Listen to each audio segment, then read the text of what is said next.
Ouais, merci beaucoup Pierre de Jong, spécialiste de géopolitique, d'avoir été avec nous sur France Info pour débriefer ces propos, ces déclarations de Jean-Yves Le Drian et de Bruno Le Maire à l'issue du Conseil de défense à l'Elysée. Le monde entier, en tout cas, regarde vers l'Ukraine. Une réunion en urgence de l'Assemblée générale de l'ONU est prévue tout à l'heure. Une procédure qui n'est pas si fréquente, Thibaut Franceschi. La Russie et l'Ukraine au centre de l'attention à l'ONU aujourd'hui. 2 votes vont avoir lieu. D'abord, une réunion extraordinaire de l'Assemblée générale à 16h heure de Paris. Les 193 membres devront voter pour ou contre une résolution qui condamne l'agression armée de la Russie contre l'Ukraine et demande l'arrêt des hostilités. Ce sont des questions qui concernent tous les États membres. Et maintenant, à l'Assemblée générale, ils pourront tous faire entendre leur voix sur la guerre de choix de la Russie. Les soutiens du texte espèrent obtenir une large majorité de votes favorables à la résolution. La question est de savoir qui appuiera l'invasion russe. La Chine et l'Inde, soutien habituel de Moscou, seront scrutés de près.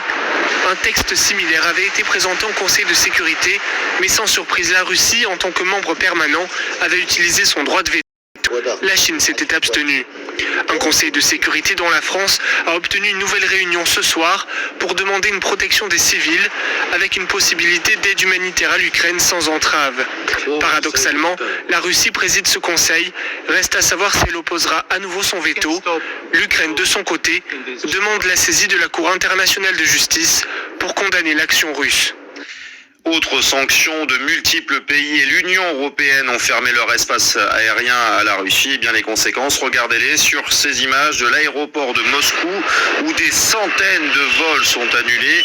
Les Russes sont de plus en plus bloqués de fait dans leur pays et la Russie est de plus en plus isolée. La guerre qui engendre une crise humanitaire. Beaucoup d'Ukrainiens tentent actuellement de fuir le pays. Nous sommes à la frontière avec la Pologne. Regardez de longues files de voitures bloquées. Le haut commissaire aux réfugiés recense 281 000 Ukrainiens qui sont justement arrivés en Pologne. En tout, plus de 500 000 Ukrainiens ont fui et franchi les frontières avec les États voisins. Corentin Fouchard et nos envoyés spéciaux sur place. Ce bus est parvenu à rejoindre la Pologne.